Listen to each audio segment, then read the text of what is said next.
Welcome to கலாஸ் கறிவேல். இன்றைக்கி நாம் இந்த மீனை வச்சு ஒரு பெரட்டு பண்ண போகிறோம். சூப்பர் டேஸ்ட்டாக இருக்கும். இதுக்கு ஒரு 350 கிராம் மீன் இருக்கும். இது நான் எடுத்துருக்கிறேன்.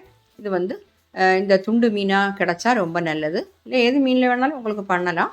இதுனா இன்னும் கொஞ்சம் நல்லாயிருக்கும். நான் வந்து சூரை மீன் தான் எடுத்துருக்கிறேன். இப்போ வந்து அதுக்கு நாம் ஒரு பவுல் எடுத்துருக்குறோம். கொஞ்சம் மசாலாலாம் நம்ம ரெடி பண்ணணும். அதுக்காக ஒரு அரை டீஸ்பூன் மஞ்சள் சேர்க்குறேன். அரை டீஸ்பூனை விடையும் கம்மியாக போதும். இப்போ வந்து நான் காஷ்மீரி சில்லி பவுடர் தான் சேர்க்குறேன்.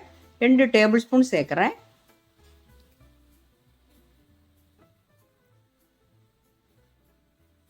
ஒரு டேபிள் ஸ்பூன் இஞ்சி பூண்டு விழுது, கொஞ்சமாக சால்ட்டு எல்லாத்தையும் சேர்த்து நல்லா மிக்ஸ் பண்ணிடலாம். நம்ம இந்த ஃபிஷ்ஷுக்கு தேவையான அளவு சால்ட்டு சேர்த்தா போதும். மிக்ஸ் பண்ணிவிட்டு பாருங்கள், சால்ட்டு கரெக்டாக இல்லைன்னா கொஞ்சம் சேர்த்துக்கலாம், அவ்வளோதான். இப்போ இதில் வந்து இந்த மீனை போட்டு நல்லா மிக்ஸ் பண்ணிடலாம். இந்த மசாலாலாம் அந்த மீன் பீஸில் நல்லா பிடிக்கணும். அந்த மாதிரி மிக்ஸ் பண்ணிக்கோங்க.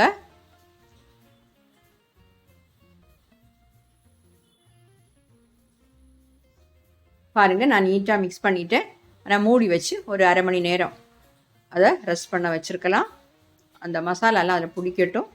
இப்போ நான் வந்து ஒரு பேன் வந்து சூடு பண்ண வச்சுருக்கிறேன்.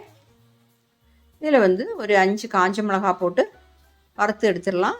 எண்ணெயெல்லாம் சேர்க்க வேண்டாம். ட்ரை ரோஸ்ட் பண்ணி எடுத்தால் போதும்.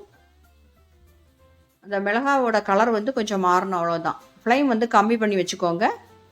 அதை வறுத்து எடுத்துடலாம். ட்ரை ரோஸ்ட் பண்ணிடலாம். பாருங்கள், சின்னதாக கலர் மாறிடுச்சு. தீஞ்சு போகாமல் பார்த்துக்கோங்க. இதை வந்து ஒரு பிளேட்டுக்கு மாற்றிடலாம்.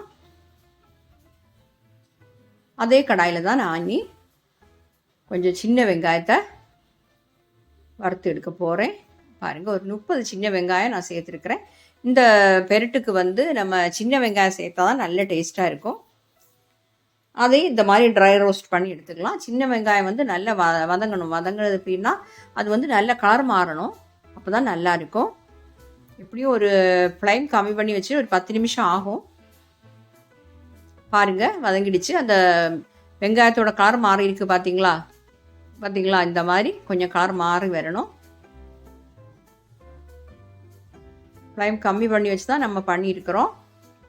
மீடியத்துக்கு லோக்கு இடையில வச்சுக்கோங்க. இதையும் நம்ம மாற்றிடலாம். இதில் வந்து தேங்காய் எண்ணெய் சேர்க்குறேன். நம்ம ஃபிஷ்ஷை ஃப்ரை பண்ணி எடுக்கணும். நம்ம மேரினேட் பண்ணி வச்சுட்டு ஒரு அரை மணி நேரம் ஆயிடுச்சு. குறைஞ்சி ஒரு 20 நிமிஷமாவது வச்சு ரெஸ்ட் பண்ண வைங்க. அப்போ தான் அந்த மசாலாலாம் நல்லா பிடிக்கும். எண்ணெய் நல்லா சூடானதுக்கப்புறம் நம்ம வந்து இந்த மீனை சேர்த்துடலாம். சேர்த்துட்டு மீடியத்துக்கும் லோக்கு இடையில வச்சு ஃப்ரை பண்ணி எடுத்துக்கோங்க.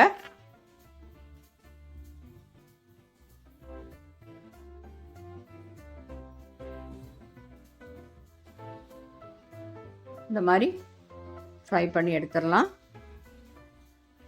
மசாலாலாம் நல்லா பிடிச்சிருக்கு, பார்த்தீங்களா? அந்த ஃபிஷ்ஷுக்கு பீஸில் எல்லாம் அது பொரியட்டும். அந்த டைமில் நாம் வந்து நம்ம வதக்கி வச்சுருக்கக்கூடிய அந்த காஞ்ச மிளகாய், சின்ன வெங்காயம் எல்லாத்தையும் போட்டு இந்த மாதிரி கொஞ்சமாக புளி, ஒரு நெல்லிக்காயோட பகுதி அளவுக்கு புளியும் எடுத்துருக்கிறேன். அதையும் சேர்த்து ஒரு 1/4 கப்பு தண்ணி விட்டு நீட்டாக அரைச்சி எடுத்துடலாம். புளியை சேர்த்துட்டேன். புளி ஜாஸ்தி வேண்டாம், இந்த மாதிரி அளவுக்கு எடுத்தால் போதும். கொஞ்சமாக தண்ணி விட்டு 1/4 கப்பு நான் சரியாக விடலை, அதை விட கம்மியாக தான் சேர்த்துருக்குறேன். இல்லை கொஞ்சம் உப்பும் கூட சேர்த்து நம்ம அரைச்சிடலாம். ஏன்னா இந்த பேஸ்ட்டுக்கு தக்கபடி உள்ள உப்பு போதும். அதுலேயும் உப்பு நீங்கள் டேஸ்ட்டு பார்த்துக்கலாம். இப்போ வந்து ஃபிஷ்ஷை திருப்பி போட்டுடலாம். ஒரு சைடு நல்லா ஃப்ரை ஆகிடுச்சு, பார்த்தீங்களா? வந்து திருப்பி போட்டுடலாம்.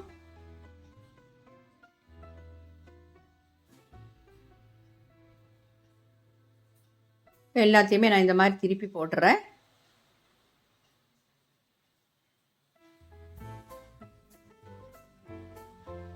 பாருங்கள், எல்லாத்தையும் திருப்பி போட்டுட்டேன். இனி அந்த சைடும் நல்லா ஃப்ரை ஆகி கிடைக்கட்டும். ஃப்ரை ஆகிடுச்சு. நம்ம ஃபிஷ் வந்து பார்த்திங்களா, 2 சைடும் ஃப்ரை ஆகிடுச்சு. இதை மாற்றிடலாம். இப்போ ஒரு கடாய் வந்து சுடு பண்ண வச்சுருக்கிறேன். இதில் வந்து ஆயில் வந்து ஒரு டேபிள் ஸ்பூன் சேர்த்தாலும் போதும்.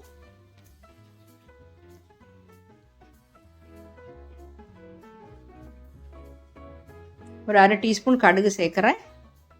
கடுகு வெடிக்கட்டும்.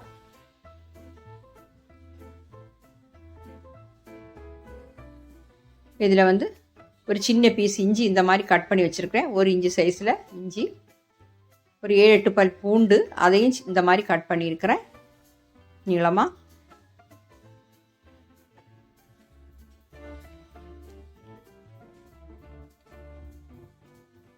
ஒரு 10 சின்ன வெங்காயம், அதையும் இந்த மாதிரி கட் பண்ணி வச்சுருக்கிறேன். எல்லாமே நல்லா தின்னாக தான் கட் பண்ணியிருக்கிறேன், ஏன்னா சீக்கிரமாக வதங்கிடும். இது எல்லாத்தையுமே நம்ம நல்லா வதக்கிடலாம்.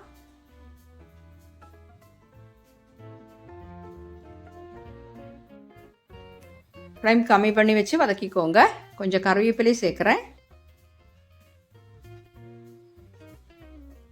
பாருங்கள், நல்லா வதங்கிடுச்சு. வெங்காயத்தோட கலரெல்லாம் மாறிடுச்சு.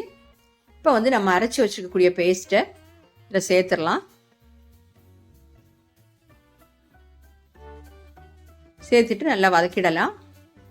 அதோட பச்சை வாசம் எல்லாம் போகணும். பச்சை வாசம் இல்லை, நம்ம வதக்கி தான் நம்ம அரைச்சிருக்கிறோம், ஆனாலும் தண்ணி சேர்த்துருக்கோமே, அதோட பச்சை வாசம் எல்லாம் போகிறது வரைக்கும் கொஞ்சம் வதக்கிடலாம். கொஞ்சமாக உப்பு சேர்க்குறேன். எனக்கு வந்து கொஞ்சம் உப்பு கம்மியாக பட்டுது.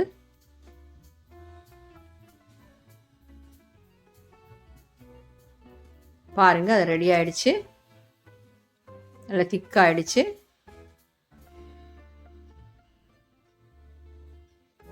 இப்போ வந்து நாம் ஃப்ரை பண்ணி வச்சுருக்கக்கூடிய இந்த ஃபிஷ் அதில் சேர்த்துடலாம். மீனை சேர்த்து நிறைய நேரம் கிளறணுன்னு தேவையில்லை. ஒரு 2 நிமிஷம் கிளறினா போதும். ஃப்ளேம் கம்மி பண்ணி வச்சுட்டு அந்த மசாலாவோடு சேர்த்து மிக்ஸ் பண்ணிடுங்க, அவ்வளோதான். இப்படி பண்ணும்போது ஒரு ஸ்பெஷல் டேஸ்ட்டாக இருக்கும். எப்போவும் நாம் ஒரே மாதிரி பண்ணுறதை விட கொஞ்சம் மாற்றமாக பண்ணலாமே, இல்லையா? பாருங்கள், இனி ஃப்ளேம் ஆஃப் பண்ணிடலாம். நான் ஒரு பிளேட்டுக்கு மாற்றிட்டேன். பார்த்தீங்களா, பார்த்தாலே சாப்பிடணும் போல இருக்குது. அவ்வளோ அழகாகவும் இருக்குது பார்க்குறதுக்கு. ரொம்ப நல்ல டேஸ்ட்டாக இருக்கும். சப்பாத்தி, ஆப்பம், தோசை எல்லாத்துக்கூடையுமே சாப்பிட்லாம். இது வந்து நம்ம பண்ணிட்டோன்னா அப்புறம் மீனுன்னே தெரியாது. அவ்வளோ தூரத்துக்கு நல்ல டேஸ்ட்டாக இருக்கும். ட்ரை பண்ணி பார்த்து ஃபீட்பேக்கை தெரியுங்க. Okay, thank you.